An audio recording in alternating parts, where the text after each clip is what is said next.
വെച്ചാൽ സംഘമായിട്ട് ആൾക്കാർ വരിക എന്നുള്ള അർത്ഥത്തിലാണ് ഈ പടയണി എന്ന് ഉദ്ദേശിക്കുന്നത്. കുഞ്ഞനമ്പ്യാരുടെ കാലം മുതലാണ് ഇതിന്റെ ഒരു തെളിവ് നമുക്കുള്ളൂ. അദ്ദേഹത്തിന്റെ ഉള്ളപ്പാട്ടുകളിലാണ് നമ്മൾ ഈ പടയണി എന്നുള്ള ശബ്ദവും അതുപോലെ തന്നെ പടയണിയുടെ വാദ്യമായിട്ടുള്ള തപ്പിനെ കുറിച്ചും കേൾക്കുന്നത്. ആര്യനൈസേഷനോടുകൂടി ഹിന്ദുമതം വന്നതോടുകൂടി അതുമായി ബന്ധപ്പെട്ട ചില ആചാരങ്ങൾ വന്നു. അങ്ങനെ വന്നു കഴിഞ്ഞപ്പോഴത്തേനാണ് ഈ ഭൈരവി പോലെയുള്ള സങ്കല്പങ്ങൾ, കാലങ്കോലം പോലെയുള്ള സങ്കല്പങ്ങൾ, അങ്ങനെയുള്ള ദൈവസങ്കല്പങ്ങൾ ഇതിലേക്ക് വന്നത്.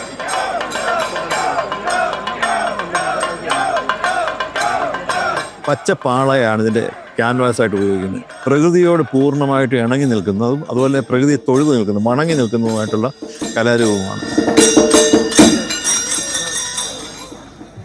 നമസ്കാരം. നമ്മുടെ കൂടെ ഉള്ളത് ഫോക്ലോർ ഗവേഷകനായിരുന്ന ഡോക്ടർ വി രവികുമാറാണ്. സാറേ, പടേനിന്നും പറയുന്നുണ്ട്. അതിന്റെ കറക്റ്റ് ആയിട്ടുള്ള നാമം എന്താണ്? അതേപോലെ ഇതിന്റെ ഒരു ഉത്ഭവം എങ്ങനെയാണ് അതൊന്ന് പറയാൻ പറ്റുമോ? പടയണി എന്നുള്ളതിന്റെ നമ്മൾ സാധാരണ ഒരു സംഭാഷണ രീതിയിൽ പടയണി എന്ന് പറയുന്നേ ഉള്ളൂ. നമ്മൾ സംഭാഷണ ഭാഷയിൽ പടയണി എന്ന് പറയാറുണ്ട്. പിന്നെ അങ്ങനെ പടയണി എന്ന് വരാൻ കാരണം പടയണിയിലെ ഏറ്റവും പ്രധാനപ്പെട്ട ഒരു പുസ്തകത്തിന്റെ പേര് പടയണി എന്നാണ്. അത് എഴുതിയത് കടമ്മനിട്ട് വാസുദേവൻപിള്ള സാറാണ്. അപ്പം പലയിടത്തും കടമ്മനിട്ട് പാതക പടയണി എന്നാണ് പറയുന്നത്. പടയണിയുടെ ഒരു നമ്മുടെ ഒരു സ്പോക്കൺ ലാംഗ്വേജ് ആയിട്ട് വന്നിട്ടേ ഉള്ളൂ ഈ പടയണി എന്നുള്ളത്. രണ്ടും ഒന്ന് തന്നെയാണ്, വ്യത്യാസമൊന്നുമില്ല. പടയണി എന്നുള്ളത് വെച്ചാൽ സംഘമായിട്ട് ആൾക്കാർ വരിക എന്നുള്ള അർത്ഥത്തിലാണ് ഈ പടയണി എന്ന് ഉദ്ദേശിക്കുന്നത്. കുഞ്ഞനമ്പ്യാരുടെ കാലം മുതലാണ് ഇതിന്റെ ഒരു എന്താ പറയണ്ട ഒരു തെളിവ് നമുക്കുള്ളൂ.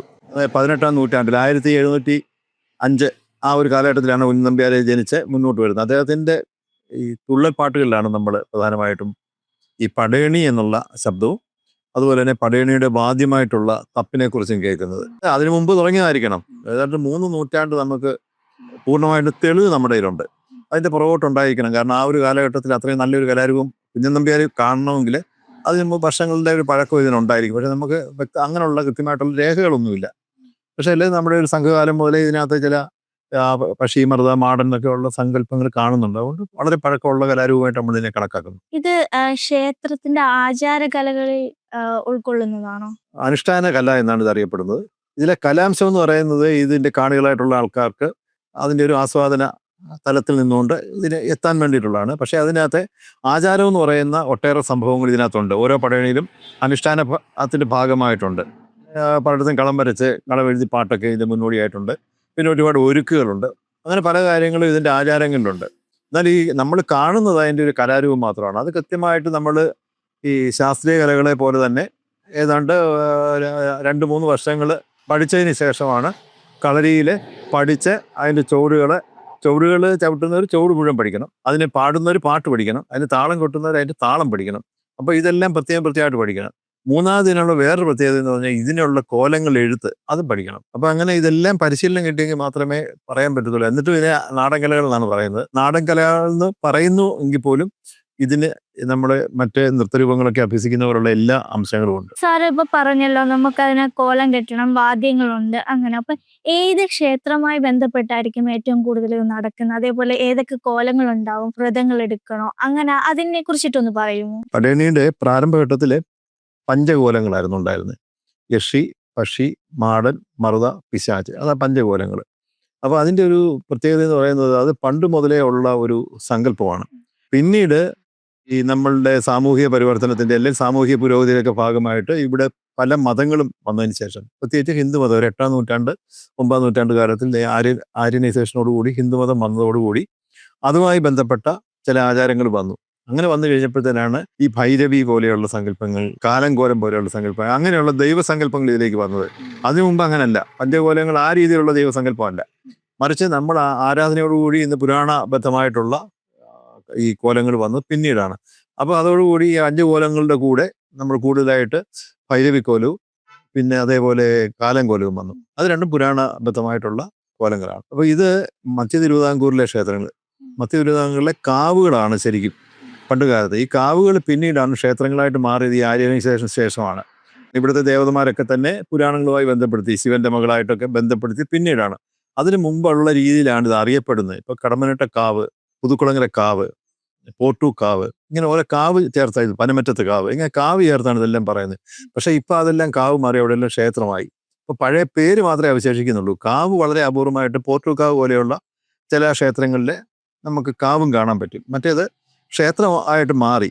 പക്ഷെ പണ്ടത്തെ പേരിപ്പോഴും കിടക്കുകയാണ്. അപ്പോൾ ഒരു ക്ഷേത്രത്തിൽ നിന്നല്ല, മധ്യ തിരുവിതാംകൂർ എന്ന് പറയാൻ കാരണം ഇതിലെ പുറത്തുള്ള ഈ പത്തനംതിട്ട ജില്ലയ്ക്ക് പുറത്തുള്ള ആലപ്പുഴ ജില്ലയിൽപ്പെട്ട 1-2 ക്ഷേത്രങ്ങൾ, അതുപോലെ തന്നെ കോട്ടയം ജില്ലയിലെ 1-2 ക്ഷേത്രങ്ങളൊക്കെ ഉണ്ട്. പനമറ്റത്ത് കാവ് എന്ന് പറയുന്ന പൊൻകുന്നത്തിനടുത്തൊരു ക്ഷേത്രത്തിലുണ്ട്. അതുപോലെ തന്നെ തച്ചരിക്കൽ എന്ന് പറയുന്ന നമ്മുടെ കേരിമേലിക്ക് അടുത്തുള്ള ആലപ്ര എന്ന് പറയുന്ന സ്ഥലത്ത്, അതെല്ലാം കോട്ടയം ജില്ലയാണ്. മുണ്ടൻകാവ് പോലെയുള്ള ചില ക്ഷേത്രങ്ങൾ ആലപ്പുഴ ജില്ലയിലുണ്ട്. ആ ബാക്കി മുഴുവൻ ഏതാണ്ട് 95% കാവുകളും പത്തനംതിട്ട ജില്ലയിലാണുള്ളത്. അപ്പോൾ അത് ആ പ്രദേശത്തെ പ്രാദേശിക ദേവതകളാണ്.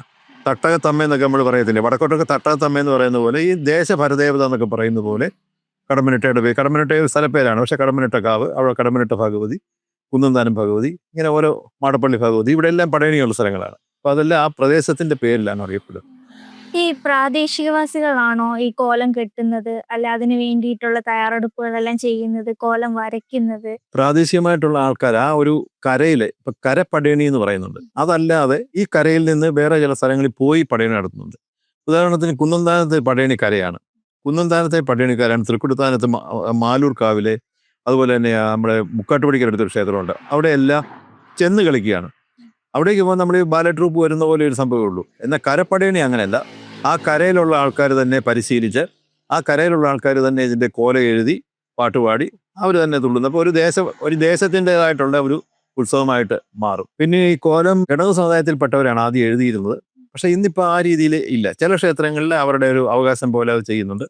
മറ്റ് പല ക്ഷേത്രങ്ങളിലും എല്ലാ സമുദായത്തിൽപ്പെട്ടവരും ഈ കോലം എഴുതുന്നുണ്ട്. പ്രകൃതിയോട് പൂർണ്ണമായിട്ട് ഇണങ്ങി നിൽക്കുന്നതും അതുപോലെ പ്രകൃതിയെ തൊഴുതു നിൽക്കുന്നതും വണങ്ങി നിൽക്കുന്നതുമായിട്ടുള്ള കലാരൂപമാണ്. പച്ചപ്പാളയാണ് ഇതിന്റെ ക്യാൻവാസ് ആയിട്ട് ഉപയോഗിക്കുന്നത്. ഇപ്പൊ ഇന്ന് വൈകിട്ടൊരു പടയണി ഉണ്ടെങ്കിൽ മിനിഞ്ഞാന്ന് തുടങ്ങണം, 3 ദിവസം മുമ്പ് തുടങ്ങണം. നമ്മളിപ്പോൾ കാണുമ്പോൾ അതിന്റെ പാള കണ്ടിട്ടുണ്ടല്ലോ, അതിനകത്തെ വെള്ള ഭാഗത്തല്ല ഇത് എഴുതുന്നത്. അതിന്റെ മറുവശത്തെ പച്ച നിറം പൂർണ്ണമായിട്ട് ചെത്തിക്കളഞ്ഞിട്ട് അത് കോണോട് കോണ് ചുരുട്ടുമ്പോഴത്തേന് ഒരു പേപ്പർ പോലെ ഒരു ക്യാൻവാസ് ആയിട്ട് രൂപപ്പെടും.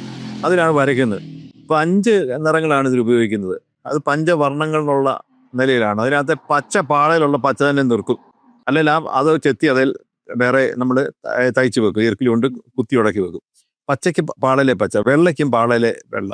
പിന്നുള്ളത് മഞ്ഞയ്ക്ക് നമ്മൾ മഞ്ഞളാണ് ഉപയോഗിക്കുന്നത്. കരിക്ക് മാവില കരിച്ചുള്ള കരി, അതുപോലെ തന്നെ ചുമപ്പിന് ചെങ്കല്ലരച്ച്. പക്ഷേ അല്ലേ ഇപ്പോൾ ഒരുപാട് കോലങ്ങളൊക്കെ വന്നു കഴിഞ്ഞപ്പോഴത്തേന് ഇതൊക്കെ വലിയ മനുഷ്യപ്രയത്നമായതുകൊണ്ട് ചില ക്ഷേത്രങ്ങളിലൊക്കെ വഴിപാടിന് വേണ്ടിയിട്ട് ചില കോലങ്ങൾ അങ്ങനെ ചെയ്യും.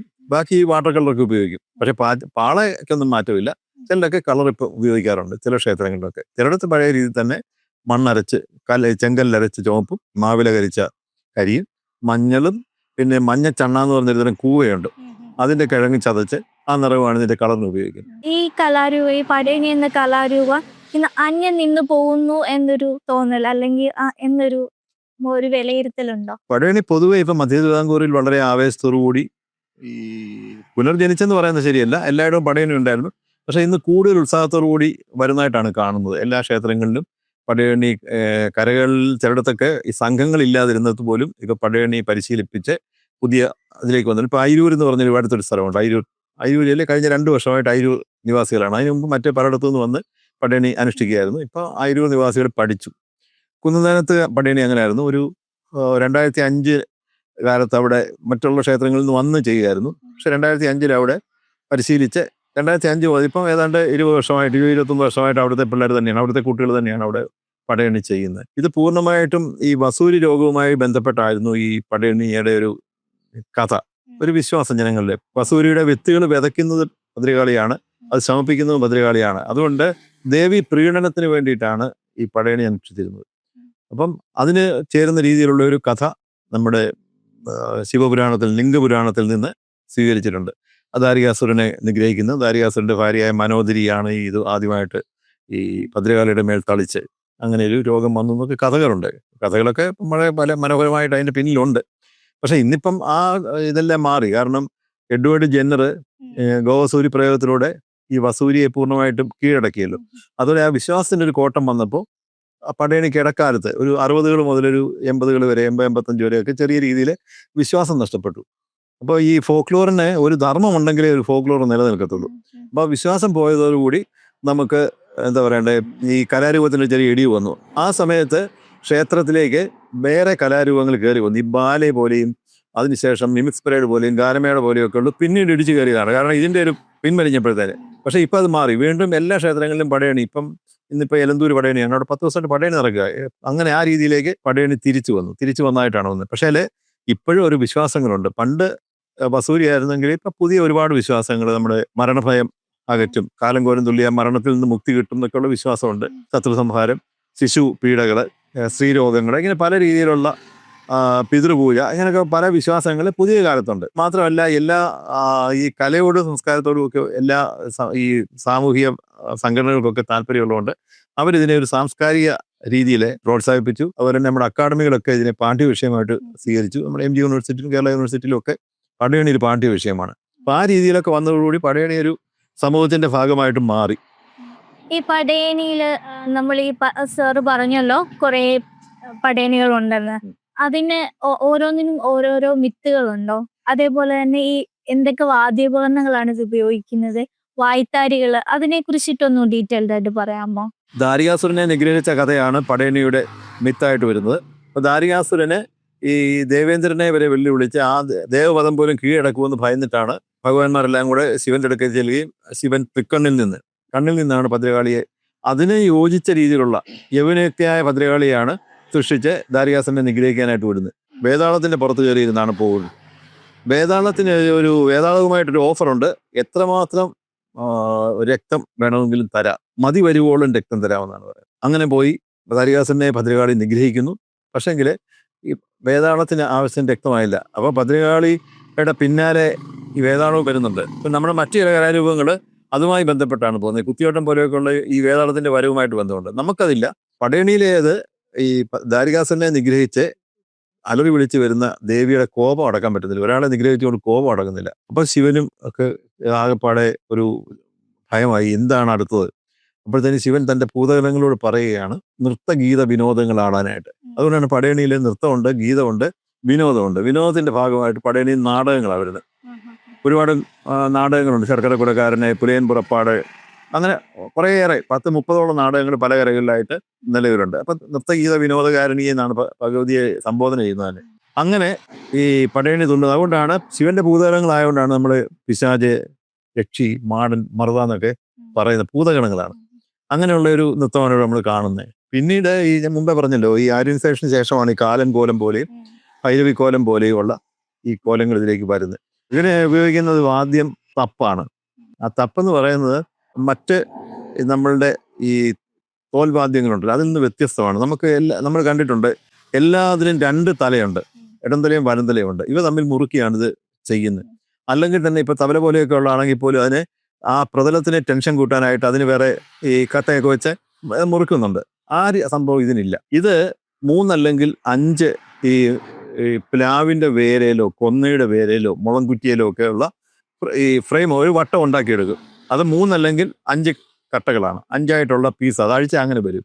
അത് 6 കൊടുമ എന്ന് പറയുന്ന തച്ചുശാസ്ത്രത്തിലെ ഒരു രീതി കൊണ്ട് ഈ 5 എണ്ണം ചേർത്ത് ഉടക്കി വെക്കുക. 6 കൊടുമയാണ്, അത് ലോക്കാണ്. ഈ 5 ലോക്ക് ഇട്ടിട്ട് അവസാനത്തെ ലോക്കിന് പകരം അലക് കൊണ്ടൊരു ആപ്പടിക്കുക. ആ പൂരി കഴിഞ്ഞാൽ നമുക്ക് ഈ 5 എണ്ണം വേറെ ഇടുക.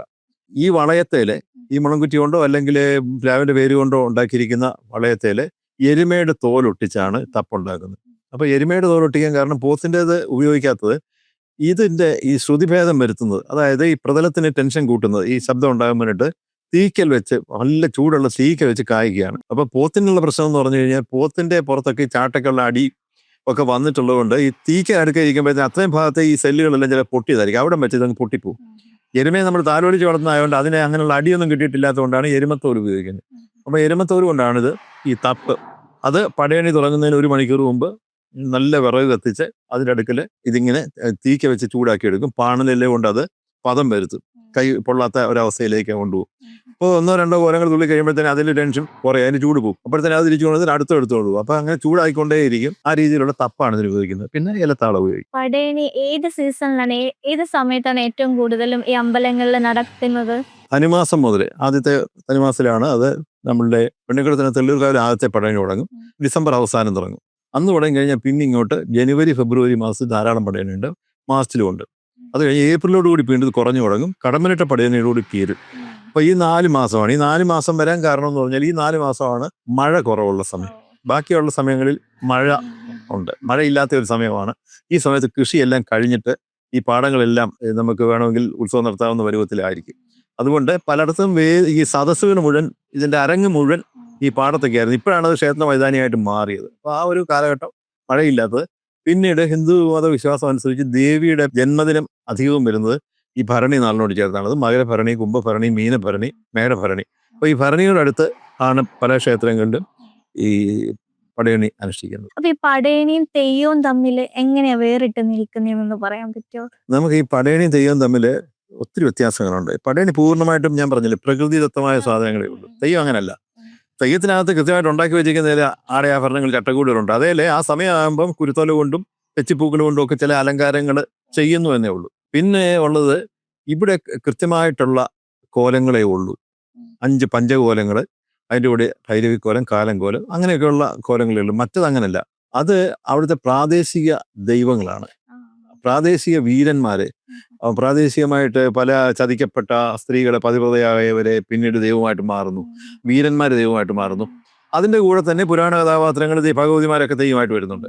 ബാക്കിയെല്ലാം ഇപ്പൊ വയനാട്ടുകുലവൻ, കതിവനൂർ വീരൻ, ഇങ്ങനെയൊക്കെ പറയുന്നതെല്ലാം പടവീരന്മാരുടെ തന്നെ ഒരു പരമ്പരയുണ്ട്. അല്ലാതെ ഈ പുലി പറഞ്ഞ തൊണ്ടച്ചൻ, അങ്ങനെയൊക്കെയുള്ള സാമുദായികമായിട്ടൊക്കെയുള്ള തെയ്യങ്ങളുണ്ട്. തെയ്യങ്ങളുടെ രീതി വേറെയാണ്. അത് ഓരോ പ്രദേശത്തും ആ പ്രാദേശികമായ ഒരു മിത്താണ്. നമ്മളുടെ അങ്ങനെയല്ല. നമ്മുടെ കൃത്യമായിട്ട് ഈ നടക്കുന്ന ഏതാണ്ട് 30-നടുത്ത് കാവുകളുണ്ട്. ഇവിടെ എല്ലാം നടക്കുന്ന കോലങ്ങൾ ഈ പഞ്ചകോലങ്ങളും ഭൈരവിയും കാലം കോലവും. പക്ഷേ അല്ലേ ഇവിടെ പ്രാദേശികമായിട്ട് ഇപ്പം തെക്കൻ ഇപ്പം ഈ നമ്മൾ ഈ ഭാഗം തെക്കനായിട്ടാണ് പറയുന്നത്. ഇവിടെ ഉള്ളതിൽ നിന്ന് വ്യത്യസ്തമാണ് ഇപ്പം നമ്മുടെ തിരുവല്ല സൈഡിലോട്ട്, കുന്താൻ സൈഡിലോട്ടൊക്കെ വന്നു കഴിഞ്ഞാൽ, പോർട്ടുകാവിലോട്ട് ഒക്കെ വരുമ്പോഴത്തേന് അത് വടക്കൻ സൈഡാണ്. അത് തമ്മിലൊരു ചെറിയ വ്യത്യാസങ്ങളുണ്ട്. പക്ഷേ ഈ കോലങ്ങളേ ഉള്ളൂ. ഇവിടെ ഇപ്പം കാലം കോലം 3 മുഖമാണ് എഴുതുന്നതെങ്കിൽ അവിടെ 5 മുഖമാണ് എഴുതുന്നത്. അങ്ങനെയൊക്കെയുള്ള ചെറിയ ചെറിയ വ്യത്യാസങ്ങളുണ്ട്. പാട്ടിനൊക്കെ ചില കാലഭേദങ്ങളൊക്കെ ഉണ്ട്. ചിലടത്ത് വളരെ താഴ്ന്ന കാലത്തിലാണ് പാടുന്നത്, ചിലടത്ത് അവിടെ വളരെ ഉയർന്ന കാലത്ത് പാടും. അങ്ങനെയൊക്കെയുള്ള വ്യത്യാസങ്ങളുണ്ട്. ഈ പഴയകാല പടയണിയും അല്ല ഇപ്പം ചെയ്യുന്ന പടയണിയും തമ്മിൽ എന്തെങ്കിലും വ്യത്യാസമുണ്ടോ? അതോ ആ പഴമ നിലനിർത്തിക്കൊണ്ട് തന്നെയാണോ ഇപ്പം മുന്നോട്ട് പോകുന്നത്? കോലങ്ങളുടെ രൂപത്തിലും അതിന്റെ ആചാരാനുഷ്ഠാനങ്ങളിലെല്ലാം പഴമ നിലനിർത്തുന്നുണ്ട്. പക്ഷെ ഞാൻ പറഞ്ഞില്ല, ചില പുതുമകൾ കൊണ്ടുവന്നിരിക്കുന്നത് ഇപ്പൊ ഈ നിറങ്ങളുടെ കാര്യത്തിൽ പഴയ പോലെയുള്ള വാശിയില്ല. പണ്ട് കാലത്ത് കുറെ ആൾക്കാർ ദിവസങ്ങളോളം അരച്ചാലാണ് ഇതിന്റെ ചായങ്ങൾ ഉണ്ടാകുന്നു. ഇപ്പം നമുക്ക് വാട്ടർ കളറിലൊക്കെ വന്നവിടെ അങ്ങനെയൊക്കെയുള്ള ചില പുതുമകൾ കൊണ്ടുവന്നിട്ടുണ്ട്. പിന്നെ പഴയ കാലത്ത് പൂർണ്ണമായിട്ടും ചൂട്ടിന്റെ വെളിച്ചത്തിൽ മാത്രമാണിത്. ആ ചൂട്ടുപടയണി എന്ന് തന്നെയാണ് ഇതിൽ പറയുന്നത്. അതിന് 2 അർത്ഥമുണ്ട്. ഒന്ന് ദേവിയുടെ കോപം, പടയണി തുടങ്ങുമ്പോൾ ചൂട്ട് കത്തിക്കാൻ തുടങ്ങും, കോപാഗ്നി എന്നൊരു അർത്ഥമുണ്ട്. പടയണി തീരുമ്പോഴത്തേന് ഇത് മുഴുവൻ തന്നെ അങ്ങ് ശാന്തമായി അടങ്ങും. അത് കഴിഞ്ഞിട്ടൊരു കോലമുണ്ട്, മംഗളഭൈരവി എന്ന് പറഞ്ഞ്, ഈ ശാന്തമായതിനു ശേഷമാണ് വരുന്നത്. ആ കോലത്തില് നമ്മൾ സാധാരണ കാണുന്ന ഭൈരവിയുടെ പോലെ വലിയ ദൃഷ്ടി ഉരുട്ടിയ കണ്ണും വലിയ കോമ്പലൊന്നുമല്ല. വളരെ തളിരിലകള്, നമ്മുടെ മുന്തിരിങ്ങ പോലെയൊക്കെയുള്ള ചില ആ മന്ദാരം, അങ്ങനെയൊക്കെയുള്ള ചില ഈ പ്രത്യേക രീതിയിലുള്ള എഴുത്തുണ്ട് അതിന്. കണ്ടു കഴിഞ്ഞാൽ വളരെ തളിരില വന്ന് നിൽക്കുന്ന പോലെ, അല്ലെ പൂക്കള്, അങ്ങനെയുള്ള കായികനികളൊക്കെ കൊണ്ടാണത് നമുക്ക് പെട്ടെന്ന് തോന്നുന്നത് തളിരിലയൊക്കെ കാണുന്ന പോലെയാണ്. അപ്പൊ ദേവിയുടെ മനസ്സത്ര ശാന്തമായി എന്ന് പറഞ്ഞ് വരികയാണ്. അതിന് മുമ്പുള്ള രൂപമേ അല്ല അതിന്. അപ്പൊ അങ്ങനെ അത് ഒരു നാടകമുണ്ട് അതിന്. ഒരു മലയാള അധ്യാപകനായിരുന്നു, പ്രൊഫസറായിരുന്നു. അപ്പൊ സാറ് ഈ ഒരു കലാരൂപങ്ങൾ നിലനിർത്തുന്നതിൽ എന്തൊക്കെ കാര്യങ്ങളാണ് സാർ ഇതിന് വേണ്ടിയിട്ട് ചെയ്തിട്ടുള്ളതെന്ന് പറയാമോ? ഇത് അങ്ങനെ സംഭാവനയൊന്നും എൻ്റെതായിട്ടില്ല. എൻ്റെ നാട്ടിൽ പടയണി ഉണ്ടായിരുന്നു. പക്ഷേ എൻ്റെ ഒരു ഓർമ്മയിൽ ചെറിയൊരു ഓർമ്മയിൽ നാട്ടുകാർ നടന്ന പടയണിയുണ്ട്. പക്ഷെ പിന്നീടെല്ലാം പല ദേശത്ത് നിന്ന് വന്ന് കളിക്കുന്നവരെ ഉള്ളായിരുന്നു. എൻ്റെ ഒരു ഗവേഷണ വിഷയം, ഞാൻ ഈ കേരളത്തിലെ വടക്കോട്ടുള്ള കോളേജുകളിൽ ജോലി ചെയ്തിട്ടുണ്ട്. അപ്പോൾ എല്ലായിടവും ചെല്ലുമ്പോൾ ഈ വസൂരിയുമായി ബന്ധപ്പെട്ടാണ് പ്രാദേശിക കഥകൾ കേൾക്കുന്നത്. അപ്പം അത് മലയാളം ആയതുകൊണ്ട് എനിക്ക് ഗവേഷണം ചെയ്യേണ്ടി വന്നപ്പം എന്തുകൊണ്ടാണ് ഇങ്ങനെ ഒരു മിത്ത് ഇതിലെല്ലാം പൊതുവായിട്ട് വന്നത്. അപ്പം ഞാൻ ഒരു ജില്ലയിലെ 2 കലാരൂപങ്ങൾ വെച്ച് തിരുവനന്തപുരം മുതൽ കാസർഗോഡ് വരെയുള്ള ഈ രണ്ട് കലാരൂപങ്ങളെ പറ്റി പഠിച്ചു. അപ്പോൾ പൊതുവായിട്ട് അതിനകത്ത് ഒരു തിയറി ഉണ്ട്. അത് ഇപ്പം നമുക്ക് നേരെ ഇല്ലാത്തതുകൊണ്ട് അതിലേക്ക് പോകുന്നില്ല. അങ്ങനെ വന്നു കഴിഞ്ഞപ്പോഴത്തേന് നമ്മൾ ഈ പടയണിയൊക്കെ ഈ പുതിയ കാലത്ത് എൻ്റെ കൂടെ കുറച്ച് കുട്ടികളെ കൂടി, അങ്ങനെ ഞങ്ങൾ നാട്ടിലെ താല്പര്യമുള്ളവരെല്ലാം കൂടി ചേർന്ന് ഒരു പടയണി സംഘം ഉണ്ടാക്കി, ഗോത്രകലാപീഠം കുന്നന്താനം എന്ന് പറഞ്ഞു. അവിടെ നമ്മൾ പടയണിയുള്ള കരകളിൽ നിന്ന് ആശാന്മാരെ വരുത്തി ഒരു 1.5 വർഷം കൊണ്ടത് പിള്ളേർ പഠിച്ച് 2005 അരങ്ങേറി. അതിനുശേഷം പിന്നെ അതിൽ തിരിഞ്ഞു നോക്കേണ്ടി വന്നിട്ടില്ല. പിള്ളേരെ ഓരോ വർഷവും കൂടി വന്ന് ഇപ്പോൾ 10,000 പേരെങ്കിലും പടയണി അറിയാവുന്ന ഒരു കുന്താനത്തുണ്ട്. ഈ 10-20 വർഷം കൊണ്ട് 100 പിള്ളേരെ പഠിക്കാൻ വന്ന വർഷങ്ങളുണ്ട്. എന്നാൽ ഇപ്പോഴും ഒരു 10-50 കുട്ടികൾ ഓരോ ക്ലാസ് തുടങ്ങുമ്പോഴും ചേരും. പിന്നെ അവർ പടയണി ആകുമ്പോഴത്തേന് ഇതൊരു വികാരമാണ്. എല്ലാവരും എവിടെ ജോലി കിട്ടി പോയാലും ആദ്യമൊക്കെ വന്നവരൊക്കെ വലിയ ഉദ്യോഗസ്ഥരൊക്കെ ആയി. അവരൊക്കെ വന്നാണ് പടയണി വളരെ ഈസി ആയിട്ട് നടന്നു പോകുന്നു. ഇപ്പോ നമുക്ക് ഈ പടയണി ഇപ്പൊ താല്പര്യപ്പെട്ട ആരെങ്കിലും വരുവാണെങ്കിൽ ഇത് ഏറ്റവും കൂടുതൽ അതിന്റെ ഭംഗിയോട് കൂടി അല്ലെങ്കിൽ ആ പഴമ നിലനിർത്തി നമുക്ക് എവിടെയൊക്കെ ഇത് കാണാൻ പറ്റും? അതിപ്പോൾ എല്ലാ പടയണി കലകളിലും 30 കലകളിൽ പോയി കഴിഞ്ഞാലും അത് ആ ദേശത്തിൻ്റെതായിട്ട് ഞാൻ പറഞ്ഞ വ്യത്യാസങ്ങളുണ്ടല്ലോ, അത് വെച്ച് ബാക്കി എല്ലാവരും ഒരേപോലെ തന്നെയാണ് ചെയ്യുന്നത്. അതിനകത്ത് ഒരു വിട്ടുവീഴ്ചയില്ല. ഈ പാളക്കോലങ്ങൾ എഴുതുന്നതിലോ അതിൻ്റെ പാട്ടിലോ ഒന്നും ഒരു വ്യത്യാസമില്ല. പക്ഷേ ഇപ്പോൾ കടമ്മനിട്ടയെ പോലെയുള്ള വലിയ കവികളൊക്കെ ഉണ്ടായിരുന്നതുകൊണ്ട് കടമ്മനിട്ട പടയണിക്ക് നേരത്തെ തന്നെ വലിയ പേരായി. അവിടെ കേരളത്തിലെ സാംസ്കാരിക നായകന്മാരൊക്കെ എല്ലാ വർഷങ്ങളും ഇപ്പോഴും വന്നു പോകുന്നു. ഓതറ പടയണിയാണ് ഏറ്റവും വലിയ കോലമുള്ളത്. ഓതറയിൽ 1000 പാടേണ്ട ഒരു കോലമുണ്ട്. അത് ഈ ചാടയിൽ ചെയ്ത് ഒരു തെങ്ങിനേക്കാളിലൊക്കെ പൊക്കത്തിലാണ് അത് വരുന്നത്. 1000 പാളകൾ കൊണ്ടാണ്. അപ്പോൾ അത് വലിച്ചു കൊണ്ടുവരിക. അത് അപ്പോൾ തന്നെ കിഴക്ക് ചെറിയ രീതിയിൽ വെട്ടം വന്നു തുടങ്ങും. അപ്പോൾ അതിൻ്റെ ഈ അല്ലികളുണ്ടല്ലോ, ഈ സൈഡിലൊക്കെ ഈ കുരുത്തോലെ അല്ലികൾ വെച്ച് പിടിപ്പിക്കുക. അതിലൊക്കെ ചെറിയ വെട്ടം വന്നിട്ട് നമുക്കൊരു ഓറ പോലെ തന്നെ തോന്നും. അത് ഇങ്ങനെ വലിച്ചുകൊണ്ട് വരിക. അത് കിഴക്കുനിന്ന് പടിഞ്ഞാട്ടാണ് വലിക്കുന്നത്. അപ്പോൾ അതിൻ്റെ പുറകിലേ വെട്ടമുള്ളൂ. ഫ്രണ്ടിലത്തെ ഈ മുഖത്ത് മുഴുവൻ പന്തം കുത്തും. അങ്ങനെ വരുന്ന ഒരു വലിയ ഈ പ്രകൃതി തന്നെ ഇളകി വരികയെന്ന് തോന്നുന്ന പോലെയുള്ള, കാരണം ബാക്കിയെല്ലാം ഇരുട്ടില്ലേ, നമുക്ക് ആ പ്രപഞ്ചം ഇങ്ങനെ ഇളകി വരുന്ന ഒരു ഫീലാണ് അത് കിട്ടുന്നത്. അതാ ഏറ്റവും വലിയ കോലം ഓതറ പടയണി. ഇത്രയും നേരം ഒരുപാട് അറിവുകൾ സാർ പങ്കുവച്ചിട്ടുണ്ട്. നന്ദി. നമസ്കാരം.